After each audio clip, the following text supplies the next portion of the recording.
Welcome, everybody. It's so exciting to have you here today. And I am Damilola Fasoranti. I am the chief listener at Prikkle Academy. And you're all welcome again to PrikkleCoffeeRoulette. And today is April 1. I feel like pulling a April Fool on all of you, but I'm going to spare you today, okay? Because today I want to talk about funding. And it's not okay to pull some kind of stunt on funding. Funding is very critical and it's important to kind of just go right into it. Prikkle Coffee Roulette is a 1 hour conversation that we have every Friday in Prikkle Academy Makerspace to help us to think about creative ways to make our enterprises better, collaborative ways and innovative ways as well to make the enterprises that we're running or even our personal lives be much better. And we do that every Friday on this Telegram group. And it's my pleasure to welcome all of you today. And interestingly, for today, we have two guests that are going to be helping us to think about this conversation that I want to have today. The theme for today is sustainable funding for your change-making initiative. What we're going to be learning today is different ways that we can actually bring funding or attract funding or attract every resources that can really help us to kind of move our enterprises further. And the two guests I have today are very experienced in this conversation that we have for today. They have done a whole lot of work in their countries and maybe in several other countries as well. And they have come not just with the experience to share about the enterprises they've run, but also in ways that they've been able to attract different resources and funding to their initiatives. And they will be sharing with us how they've been able to do this and how you can do that as well. And towards the end of this conversation today, I'll be opening the floor to everyone in the room for you to ask direct questions. In fact, practical questions are much better, so that they could actually speak directly to whatever concerns you're having or whatever challenges you're having in your enterprise.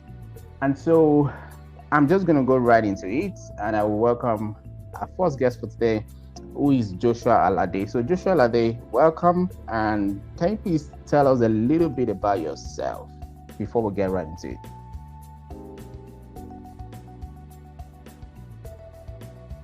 Hi, Fash. Thank you so much. Hi, everyone. My name is Joshua Alade. I'm Nigerian. Born in Lagos some 30 years ago. Currently, I'm doing a master's in sustainable development at the University of Bradford. I'm passionate about young people leading change, and I've dedicated the last 6 to 8 years of my life for the past 6 to 8 years of my life, seeing how I can work towards that agenda of ensuring that young people can lead and thrive. I love doing fun stuff, and when I say fun stuff, I love sleeping. I love traveling. Not the trip experience itself, but knowing fully well that I'm moving from one location to the other. If it was able to teleport, I'll just try to get to that point. Best of all, I love co-creating ideas with people and saying that we can all work together to ensure meaningful change in the society. Thank you. Fantastic. If I'm going to pick up on your fun stuff, okay, and you specifically mentioned sleeping. Well, it doesn't look like sleeping looks like what we want to talk about today, but how have you been able to sleep your way while doing the fun thing about sleeping? And you're creating different initiatives, working with young people. How has this been kind of relevant to your development work in that sense? Oh man, sleep is my it's the point where I ideate. So anytime I want to do things, I broad over it, broad, and then I force myself to sleep off.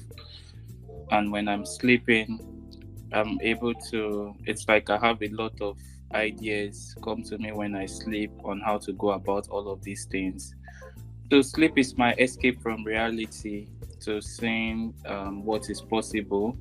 It's also the way I gain enough energy for whatever tasks I want to do. And the good part is that most of the initiative I get I usually get them from sleep. Sometimes I wake up in the middle of the night or wake up in the middle of the day and I'm just writing down because I've gotten this idea or something to work on. So sleep is the reward I give to myself for all the things I do. And I love sleep, but I use it as a means of getting my creative juice flowing. Thank you. I love that. I love that, really, Joshua. And you said something very interesting. You said that sleep is your escape from reality. Thank you so much for sharing that. Now let's go to that reality, okay, which you usually escape from, and let's talk a little bit more about why did you kind of choose development? What does development really mean to you, and what has been your motivation around creating these kind of initiatives that you've been running? So for me, development is about working. It's about contributing to the betterment of my community. I grew up really poor. I didn't start my education until I was about the age of 8 because my parents couldn't afford to send me to school. And I was lucky, an uncle brought me in, took me to primary school. Right there in their house, I was able to go to a secondary school, a government secondary school. And I was also, because of where we lived, my uncle is a middle class Nigerian. I saw people, what they were, how education was transformative in their lives. I saw the cars that their parents were riding. I saw the schools the children were going to. My friends, I saw their siblings going to the university. Some of them were working, and I knew that it was education that made them that way. And I told myself that I'm going to get this education. I'm going to get a university degree. And even when my uncle told me he wouldn't be able to send me to the university, I'd seen enough. Education had lighted up this fire in me to get better, and it's what's right now currently what inspires the work that I do, knowing fully well that if I can have this slight picture of a better life, holding it tight with super glue in my hand, I can become anything I want to be, as long as it's what God wants for me. So that's what inspires my work in the area of education and leadership, capacity development, working with young people with similar experiences like me, and using my understanding and my knowledge to inspire them, to make them know that they can contribute to the development of their community, starting by developing themselves. Because you cannot draw from an empty well, or from an empty from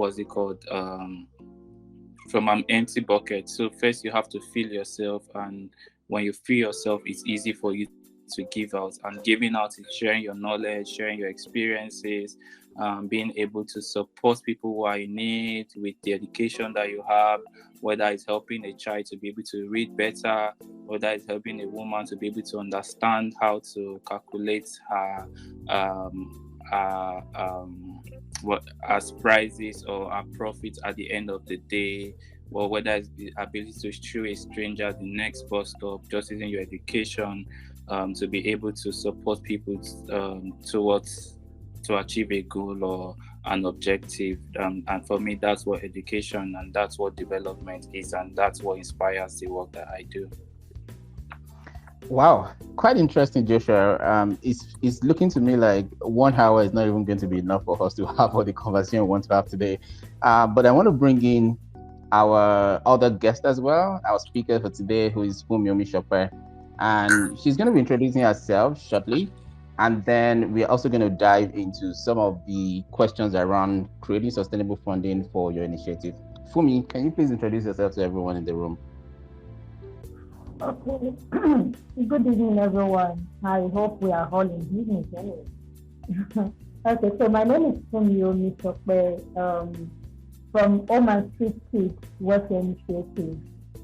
And what we do in HSKi is we focus primarily on street children in street situations. So we give them education and we empower their mothers, because it's a belief that when a mother is taken care of, is taken off the street, an average of 5 children follows them. So initially the focus was the children, but we had to bring in the mothers for sustainability, because they are the real deal in making sure the kids are kept off the street. So basically that is what I do.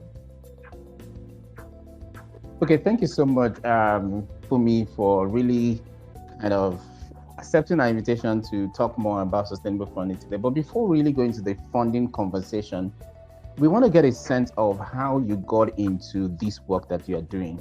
Could you share more about that with us? Okay, HSKi, that's the name of the NGO, Oman Street Social Initiative. So the acronym is HSKi. It's an NGO I started in my year 1 in the university. I will be 17 years this year by September 9. And it's born out of a personal story. Growing up, I was talked down to by my mom's friend. She called me a name I've never heard from anybody after that time.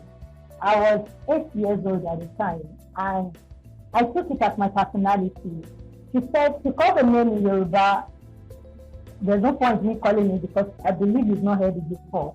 But the meaning was like 16 ugly girls put together. And I took it to be that I was a monster, and that affected me for 11 years of my life. I became the shadow of myself. Like, I finished from secondary school with only one subject. I had S. I thought it was because my name is Funmi, maybe they gave me my initial. Like, it was horrible. Until one day I was in my dad's room dressing up, and I was looking at myself in the mirror. And I said, Funmi, if someone like this to come to your class, won't you want her to be your friend? I said, why not? And I said, Funmi, you're beautiful for crying out loud. And for the very first time in 11 years, I saw my beauty. And I told myself, no, I'm not going to allow this woman's words to affect me again. So I told my dad, I don't want to go to SS3 and re-enroll. Let me go to SS2. Let me go back to secondary school. We are taught like normal SS2 students and all of that. And my dad agreed after much pleading and all of that. And when I was about going to the school, I told myself, Funmi, these people don't know your story. They don't know where you've been to and all of that. If you call them, you are that you are. So I went with my shoulder straight and my head straight. And in 3 months, I became the senior girl of the school. And that is where I got my power back. So getting to the university in 2025, seeing the street children outside our school campus and the way they are being treated by adults, then coupled with the fact that they are like, the parents are like their slave masters. You see a 5-year-old being the breadwinner for the parents. A father and mother will sit somewhere, and the children will be the one running after the vehicle. I was like, no, this one is not about their mom's friend now. This one have their parents feeding them with all this rubbish, with, passerby giving them all manner of attitudes and all of that. Then, I studied guidance and counseling, and I understand what temperament is. Now imagine one of those children being a melancholy that you don't need to talk down on. Just look at them in a funny way. They're already down emotionally. Now imagine a street child being a melancholy. So that was it. I just had to go for them, and this is where we found ourselves after over 16 years. Yeah. Wow. So for me, you've been doing this for the past 16 to 17 years, and I really feel that there must have been a whole lot of challenges, a whole lot of wins, a lot of things to celebrate, and a whole lot of opportunities that's also opened up for you doing this. And interestingly as well, we also have Joshua here that has been doing this work for many years as well. And I'm just going to throw this question to both of you, but I'm going to start with Funmi. A lot of people talk about funding as the biggest challenge in continue their change making work in communities or even as an individual. And I want you to just give us a bit, okay, because we're going to dive more into that in a while.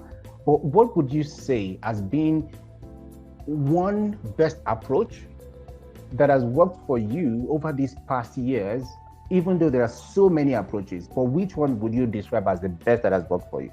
For me. Okay, if I may say, like I said, I started this when I was in year one in university. So I've I've experienced both the good, the bad, and the ugly. And I understand that people always ask for where is the money, how do you get the funding and all of that. I think the mistake we always have is the fact that we look elsewhere for the funds. Meanwhile, there are so many resources around us. So over the years, one thing I have come to understand is the fact that there are resources around me that I can easily, lay my hands on, even beyond the one that is away from me. And that is where I need to start from. So removing myself from this work, like emotionally, because doing this work with 100% emotion won't take you anywhere. Structure must be in place. Like when I was in Lagos Business School and they were teaching us about proposal writing, we were like, teach us how to write killing proposal. But when they finished teaching me, I realized that I was not even donor ready. Like the organization was not even donor ready. Like that was the revelation I came back home with. Like there are so many things I needed to do. Our papers, our financial papers and all of that. The impact report, the financial report, everything needs to be inside before you call people to come and fund what you're doing. And even before you start saying, I want to write proposal to this, to that, and all of that, there are so many entrepreneurs around us that see this problem we are solving. We don't need to hold it to ourselves, as my people will say. Involve people, collaborate, partner with people. Even if, your board of trustees are not around you, make advisory board. Let people have a stake in this thing. It's our problem. I'm not the one that gave them to teach children. They are our responsibility. So it's not about who will take the glory. If you want to go by glory, when there's no money, there's not even any glory to take. So the main thing is involve people in this work. Involve people. Okay, you want to feed children. How many issues do you have in your area? Can you approach them? This thing that you are seeing as problem is their waste in their own, what's it called? So what I'm saying is being able to bring people that matters, bring community mapping and bringing the right people on board, bringing the right people on board. And definitely, like I mentioned, your advisory board, bring them on board. Let them be proud to be part of your initiative. Let them see that our team, it's not about me. This is not coming initiative. It's about us. Let them see that it's bigger than you. Let them see that you're not using it to make a name for yourself. No, it's everybody's thing. Let everybody, by the time they start referring to it as our, then you are there, then gradually, definitely, perfect your writing skill. Know what needs to be done. I remember when I started learning how to write proposal, I realized that the writing of the proposal is like number 6. You need to do some research. You can't just carry your paper because you saw a link and you are writing proposal. It doesn't work that way. It doesn't work that way. So I said that there are so many things that need to be put in place. Start with the lowest hanging fruit. Your friends and family funding what you're doing. How much of your money goes into the initiative to start with? And I know Pat is still going to talk about it, which is the place of, bringing business into this thing. Entrepreneurship. Look at Trump shoes. That kind of NGO can never fold up because money comes in regularly. The kind of alert, bank alert that they can regulate. You can't call your donor and say, hey, we've not gotten donation this month. Then they ask you what's up. But when you have something you're doing that is, at least bringing in money to the organization.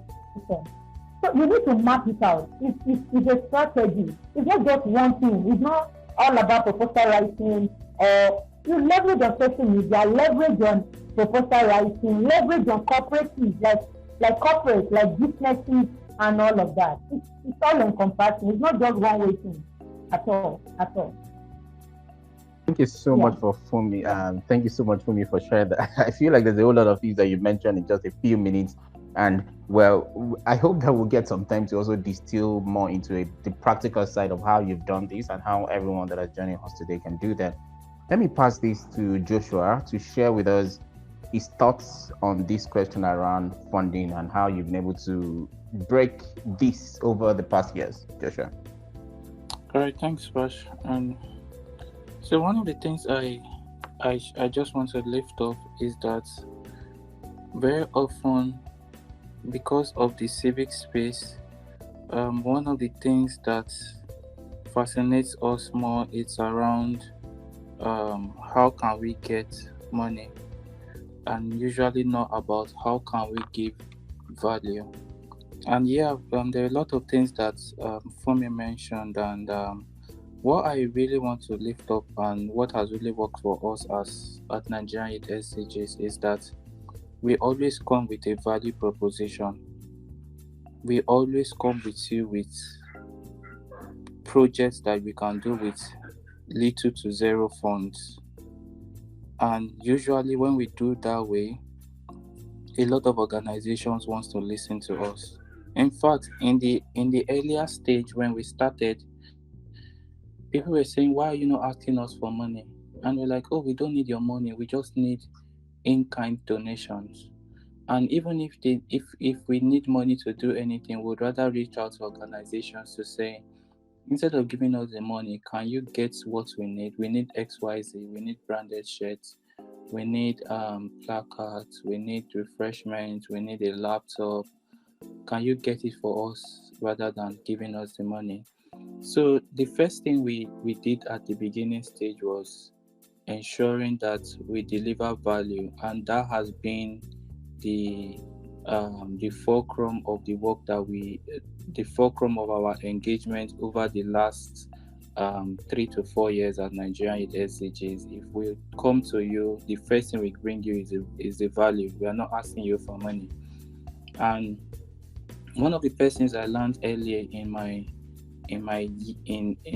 when I was starting up in development was that every time you ask for money, you will get advice. Every time you ask for advice, you will get money. So every time, that's the approach that we use. So if we know that we need money, we would walk up to people and ask them, "What do you think about this?" And from there, money would come.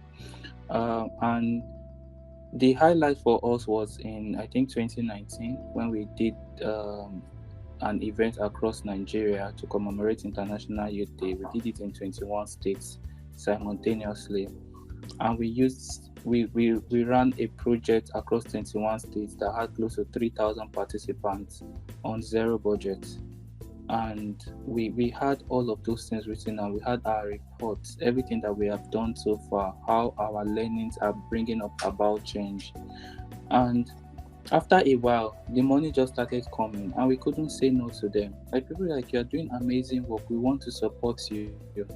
So the first step I would say is that please deliver value every time. Do not concentrate on the money. Go for the value. With time, the money would come. During the pandemic, I lost my job. I used to work with a multinational, which I left in December 2019, and I got a job to work with a local NGO to scale it up.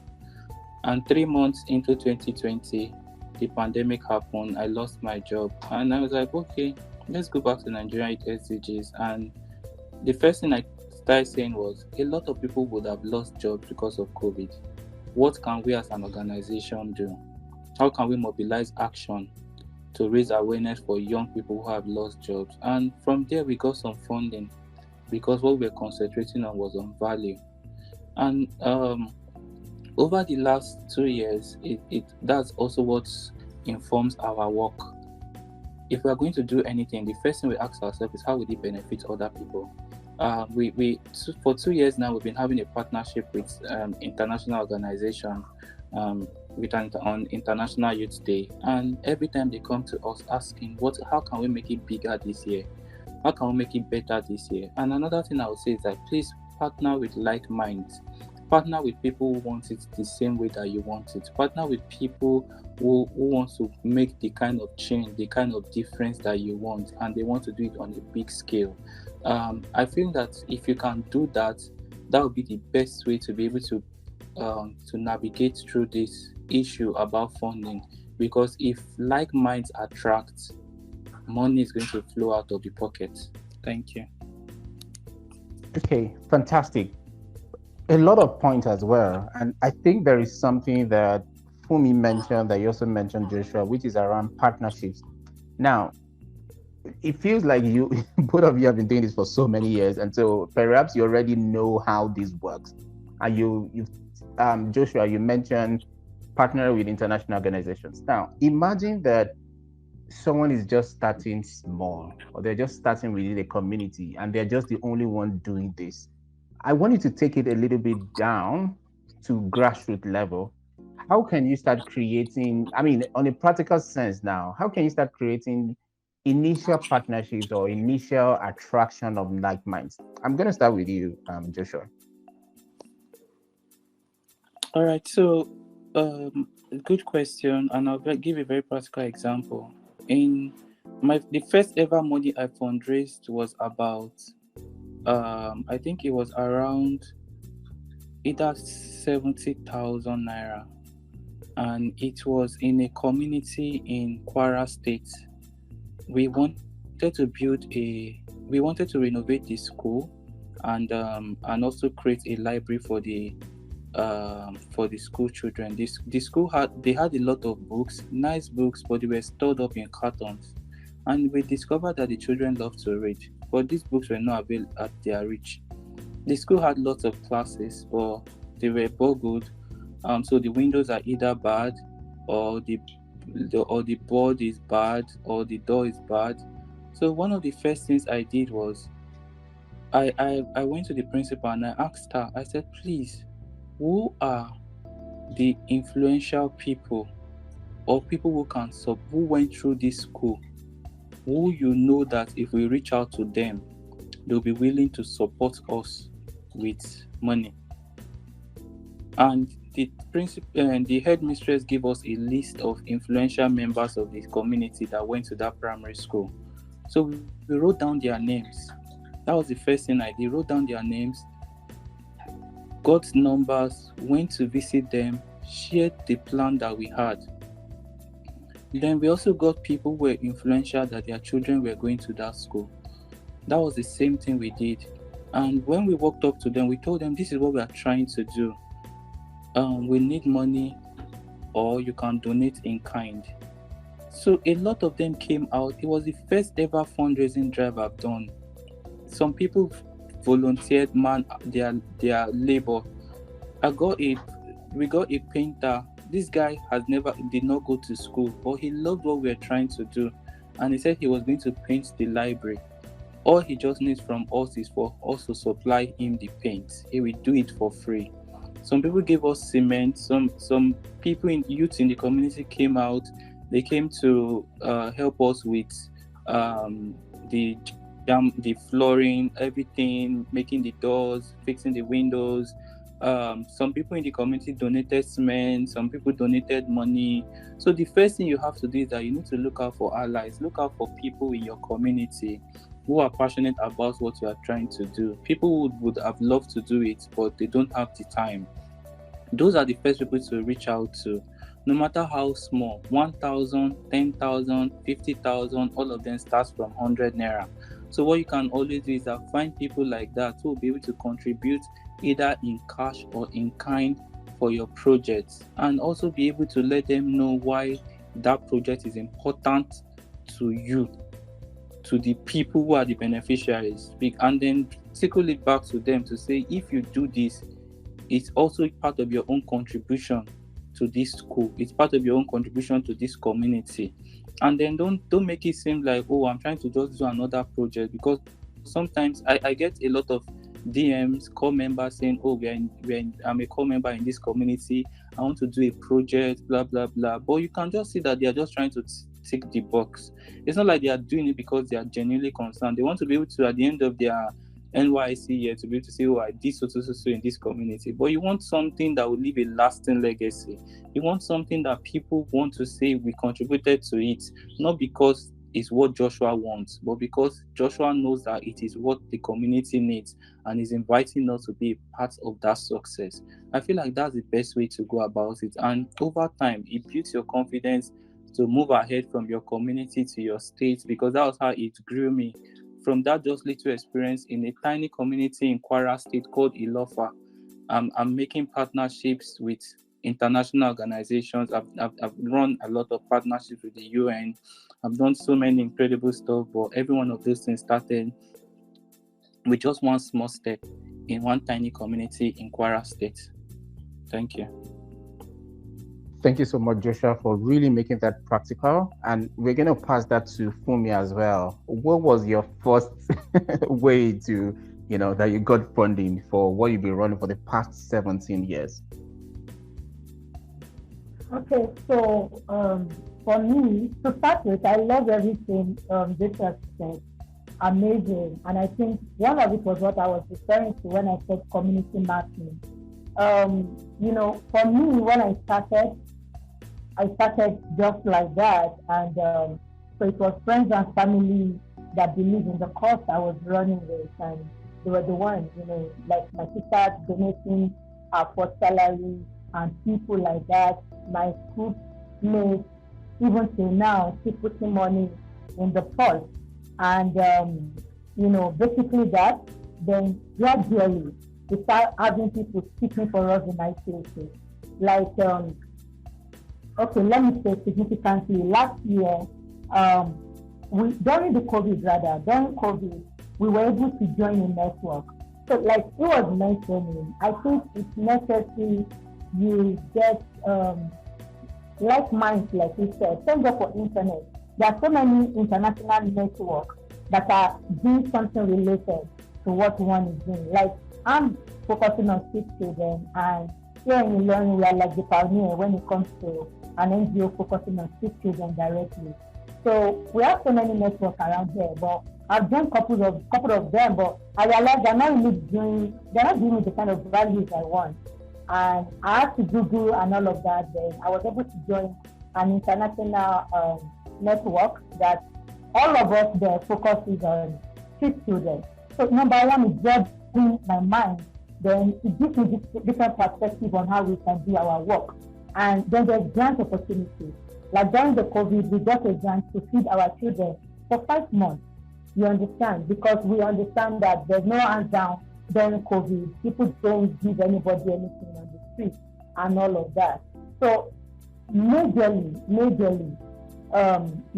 the community are the ones we've been focusing on, are like mining to do what we are doing, then cooperatives and then international donors.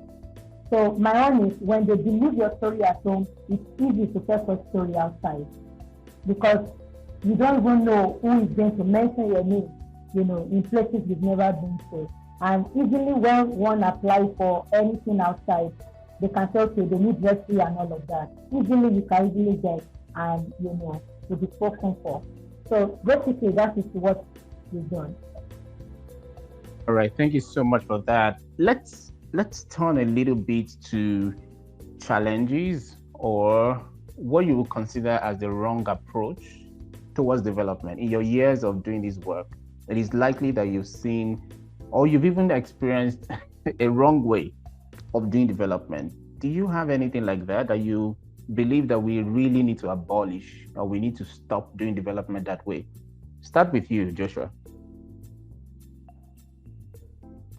Well, like this is a very tough question. The reason why it's tough is because the way I see development 2 years ago is different from the way I see development right now. And one of the things I always say is that every action that people take, as long as it's making someone better, it's really very important.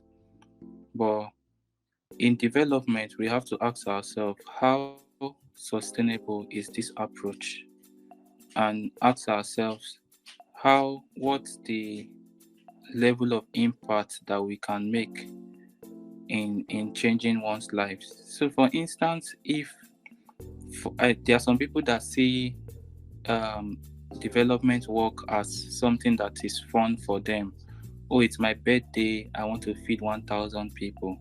That's okay, but that's not a reason to go and set up Joshua Alade Foundation, because every time that is my birthday, I'm going to feed 1,000 people. Like, the Bible calls that charity work. Like, it's just doing good. Anybody could do that, but it's not a reason for me to set up an NGO. Because at the end of the day, I would say I have an NGO. So I think that's one wrong way of doing development. I think another approach is people saying development as the route to make themselves rich. Is really wrong. I've met with a lot of people who come into this space feeling that there's grants funding, feeling that they don't need to be accountable to anyone, as long as they are able to put in some couple of pictures together, the money comes in and they are good to go. I think like that's really wrong. Another thing is people not being able to track the change that they are making. A lot of people just go start the work without even looking back. Just yesterday, I was having a conversation with my partner, and we're just talking about some of the work that we had done over the last 3 years.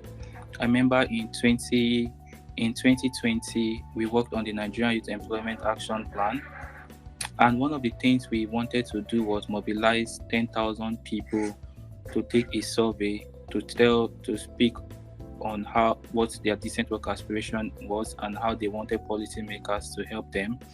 And in doing this, one of the things we targeted was if we needed to select 74 champions across Nigeria, 2 for every state. And out of these 74 champions, we want to be able to get at least they want to get them to get at least 100 people in their states to work with them. So at the end of the day, we told ourselves that if we have 74 champions, we have 3,600 volunteers to work with them, we'll be able to do a lot of work. Guess what? For only the champions alone, we got about 6,000 plus applications. And we looked at all of the approach, like the flow, how we developed our strategy, how to interpret everything. And I look back, I was like, oh my God, this is what an agency would have done for like maybe 100 million naira. So, and not doing development, right? You need to be able to track your growth. You need to track your lessons and ask yourself, how can you do better at what you are doing? And the next thing, the final part is not understanding what's happening in the global sphere. Currently, globally, there's a lot around policies. How are actions that we are taking contributing to the Sustainable Development Goals? There's the ESG plan that is being talked about. There's the circular economy. A lot of things, buzzwords that are coming up. And if you don't understand every one of these things, and all your mindset is just on, it's my birthday, let's feed people, or let's do a work for education, or that's not the right way to do development. Thank you. Thank you so much, Joshua. It feels like there's a whole lot more that you want to share there, but I'm going to open it up to Funmi to share what is the wrong way of doing development. Okay, so I'm going to talk from my own angle. When it comes to development that has to do with the less privileged, you don't need to. I think one thing I do is that I realized it wasn't so good for me is to be 100% responsible for them. We need to move back and allow them to have a stake in the process. Nobody is 100% poor. It's the value we place on things that differ. So when they have a stake in it, they kind of respect the process and respect the output at the end of the day. When you're thinking, think with your head and not with your emotions. Try to see things clearly before you dabble into it. Because, okay, for example, I work with 6 children, and it's like, oh, it's poverty that brought them into this and all of that. But the closer I move with them, the more I realize that most of them are actually professional beggars. Like, they are good when they go to the north, like they are well established. So it's like coming around here, this is their factory, so to speak, their farm, but not all of them, but good numbers of them. So, being able to separate the needy from the professional needy, I don't know how to put that together, So, being able to come back, don't step, give yourself a step back and look at the whole thing, holistically. and be able to, strategize on who really needs the help and what, then involve them, involve them. So that is what I would say. And like I said earlier when I was introducing myself, the vision was to go after the children. And that is why our name is Home and Street Kids Welfare Initiative. But along the line, we realized some parents were coming to take their children from our classrooms because they need to go back to the streets, they need to eat, and we have to be like, okay, if we want to have the kids in school, then we need to take care for their parents. We need to look at their parents and solve their problems too. Then we have to start a program that we call Empower Me, where we give micro loan to the parents, no collateral, no interest and all of that. And we give them, basic knowledge on business setup and all of that, so that they could be solid financially. Because we realize that when a mother is taken off the street, an average of 5 children follows the mother. And when mommy is okay, everyone is okay, at least to a reasonable extent compared to fathers. So definitely, that is what I would say from my own angle. Learn to look back. Don't be consumed by the person totally. Try to use your head and calm down, and really listen to them and know what you need to work on and what you need to allow them handle themselves. Yeah.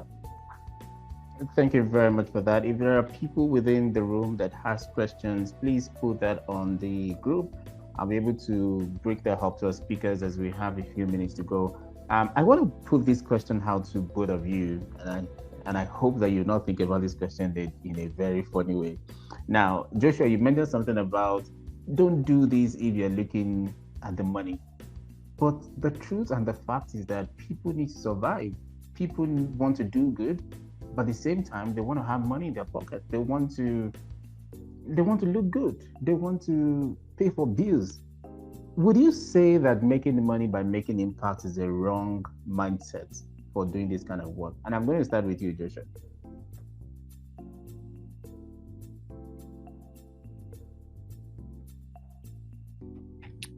So yes, people need to look good. People want to look good. But the truth is that if you're going to do development right, basically, the way development is supposed to be, it's difficult it might be a challenge for you to be able to make the kind of money you want to make from doing development that way. And that's why there's the opportunity for you to use every one of your learning to get into consulting. And this is what I tell people. In fact, the pandemic opened my eyes to what was possible. I can tell you for free that when I started Nigeria SDGs, I was using my money. The money I was making from working, I worked with a multinational, some things, I was using my money basically. But when the pandemic happened, it opened my eyes to seeing that I have a lot of experience that people want to learn from. So I started using my experience to consult.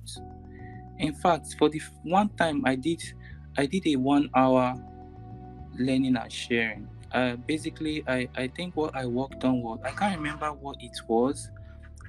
Okay, it was around partnership that I did. And when I did that project, for an hour, I got like 520 euros for just 1 hour of being a consultant. And I was like, oh my God, there's money in this field. But I had to tailor myself out of the general convention that it has to be via grant funding. Then another thing I also learned is that if you really want to make money from this, Funmi was talking about Tom's shoes and the likes. Another way you could be is to be a social entrepreneur, because people want to see how there's a lot of literature and emphasis on how the social business approach can actually help sustainable development in communities across the world. So one of the things you can now try to do is become a social entrepreneur. Look out for problems in your community and try to fix it, and people pay you. And from there, the money you get, you can return back some of your profits into the project and pay yourself very well. But the most important thing is, I would say, if you want to do development right, the best way out of it to innovate or to be able to live the life that you really want is by documenting your journey, consulting. That way, you are able to set yourself apart from that organization. And I'll tell you that for the past 2 years or so, it was, I think, the only time that my organization paid me was in 2021. Ever since Nigerian Identity started, it was in 2021 that I was paid for the first time. The only thing they paid for was basically my flight for an event. But that was the first time. Usually I cover every one of those costs from myself. For the first time, I had an organization that was able to do every one of these things for me. So what we need to learn how to do is ask ourselves, how can we document our learnings? A lot of people in the non-profit sector, they have experience working with zero budgets. This is what some organizations don't even know about. For instance, I have experience building and working in a network, building like a coalition of youth. There are a lot of organizations that want to learn about it. So what I need to do is strengthen my own skill in that. Currently, I'm in the UK. And one of the things my school wanted to learn was how can they involve young people in the sustainability drive. I had done something in Nigeria, and they invited me to start the Sustainability Society in my university. It's something that I started, and I know that this initiative, the steps I am taking, they are going to lead me somewhere. In fact, it was taking all of those steps. Like, I'm able to get a part-time job in the university just because I'm taking one action from working with my experience in the non-profit sector. So what I would encourage everyone is, please package your experience, put it in a book. In fact, we had the sustainability day in my school yesterday, and I was privileged to speak alongside the vice chancellor of my school and one of the senior professors in my school. And the reason why I could be able to speak was they wanted me to share my experience, and it was this experience sharing.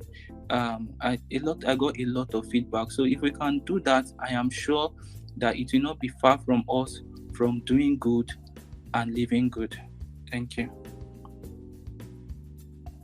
Thank you very much, Joshua, for sharing that. Funmi, definitely, this question is also to you as well. Is making money by making impact a wrong mindset doing development work? Yeah, definitely not. And this has said everything. So, like you said,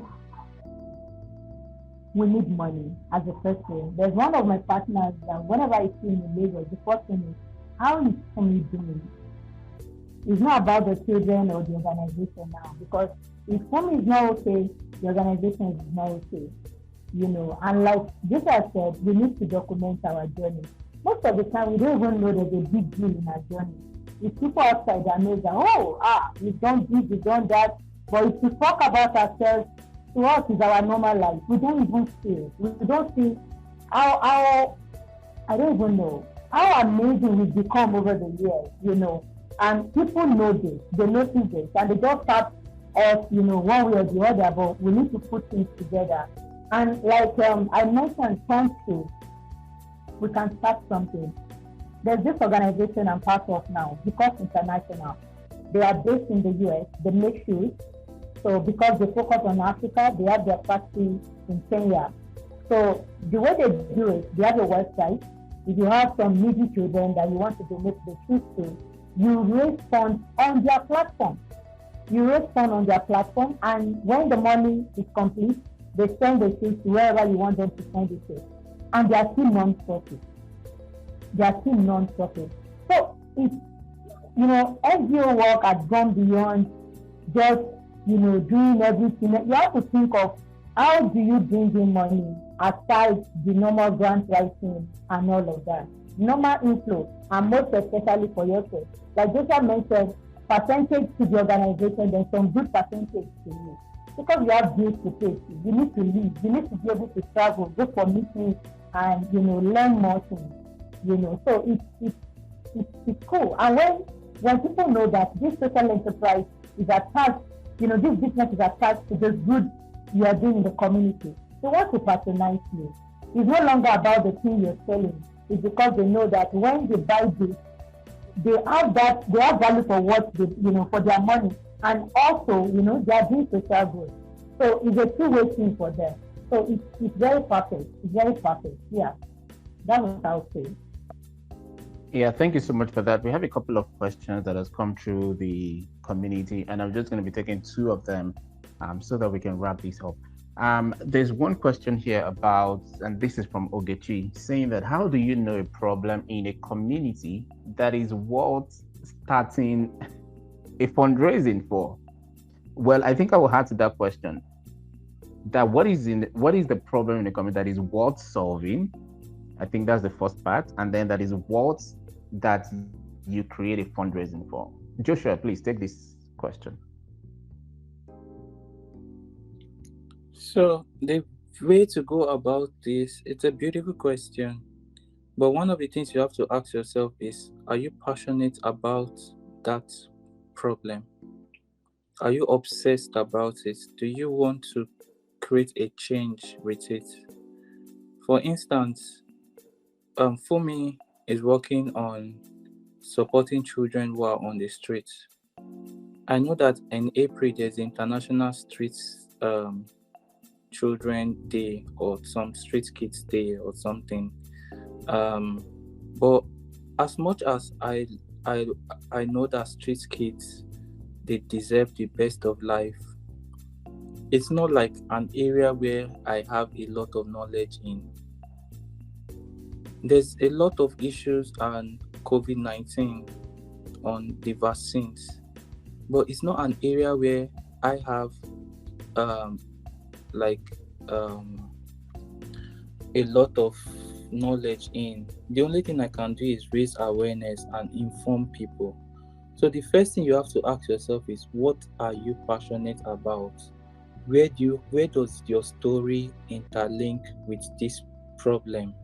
For instance, you will find me when there's a conversation around education and capacity development. Why? Because I know firsthand the transformative power of education in my life. I am the first member of my family with a university degree. I'm the first member of my family with a master's degree. So I know how education has transformed my life. So if I go to a community, the first thing I want to ask is, how is their education system?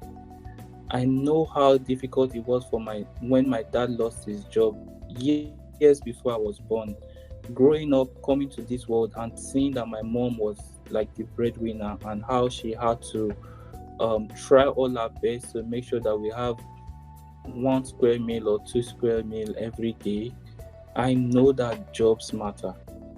I know how difficult it was for me to get a job 2 years after my NYSC, and I had to start learning digital marketing to be able to survive.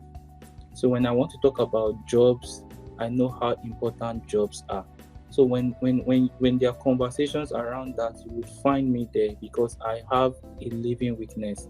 Somebody who has gone through labor pain, somebody who has had issues with mental health, every one of these things, you will find them actively talking about this because they have a lived experience.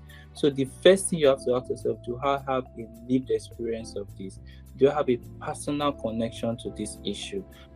And do I think that I have the right tool or the right means to be able to solve it? If I cannot solve it, can I raise awareness about it? I think that that's the first step you need to take. And if you can answer yes to this point, then finding funding or finding the support that you need to scale up that project will not be difficult. Thank you. Thank you so much for that. The next question, which would be to Funmi, is a question around fundraising. What would be your tips for a first-time fundraiser? Okay, and I'm also going to tie that across with the other question. Do you feel it's much better to reach out directly to individuals, that contribute money, or it's better to do the organizational way where you have to write proposals and go through a whole lot of process? So what would be your thought for a first-time fundraiser, and what would be your thought about, either doing more of individual fundraising or doing more of organizational fundraising? For me. Yeah, I would say do the two. But if you're new, I will advise you leverage on your story. Leverage on your story, do individual. Now, I understand there are so many donate dates for a child and all of that online. You might want to go a bit more personal. There are some things I'm learning recently, and I think it comes in handy here, because the way you project your organization to the world, to people, matters a lot. You must not do it vaguely. You must not do it as if you need the money to survive, like personally. You must let them know that you're just the bridge between them and the needs that you want to solve.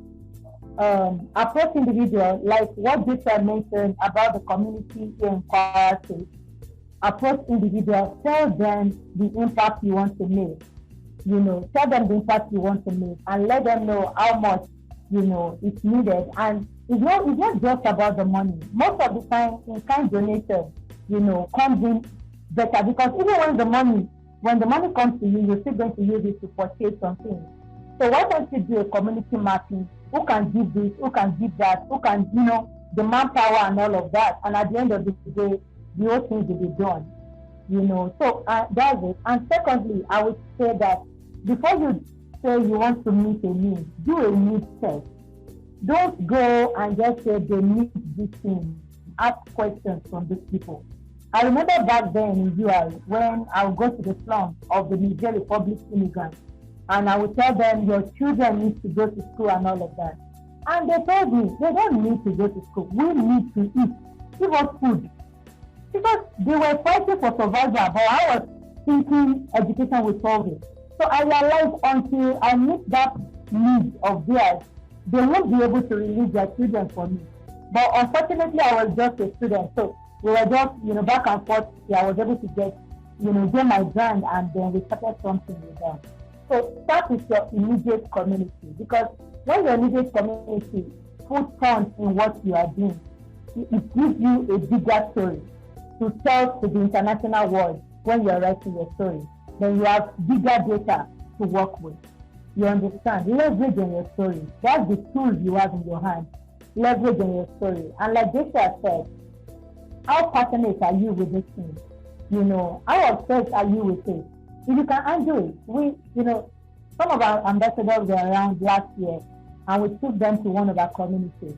There are some of the needs that we saw, but because we've been going there all this while, in a way, they were not looking like needs to us any longer. Until these white guys got there. And they were like, oh, can you imagine that? Okay. Because they were not used to them. You understand? So you need to meet with those people, know their problem, then tell the story to people that are seeing them, but they just don't notice them. Start from there, then gradually, Yeah, that was the answer. Thank you so much, Funmi, and thank you so much, Joshua, as well. Just the final minute, and I wanted to ask you, what are your final words, specifically in, you've said a whole lot of things and a whole lot of tips as well. What would be your final words, specifically around, because both of you mentioned things around creating awareness and visibility. What would be your final words, and also in line around visibility in creating sustainable funding for initiatives? Let's start with you, Funmi.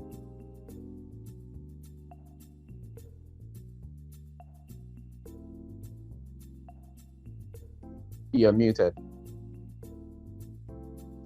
Sorry. Yeah, like I was saying, everyone is on social media. It's all about the internet now. Tell your story. Follow the right people. Look for people in this sector that are doing something related to what you're doing. Like their posts, comment, send them, try to form a community, build a community, ask people you can bounce ideas ideas on and say, okay, this is what I'm doing. How you do your own and stuff like that. Don't be a lone ranger in what you're doing. There's always someone somewhere doing something related to what you're doing.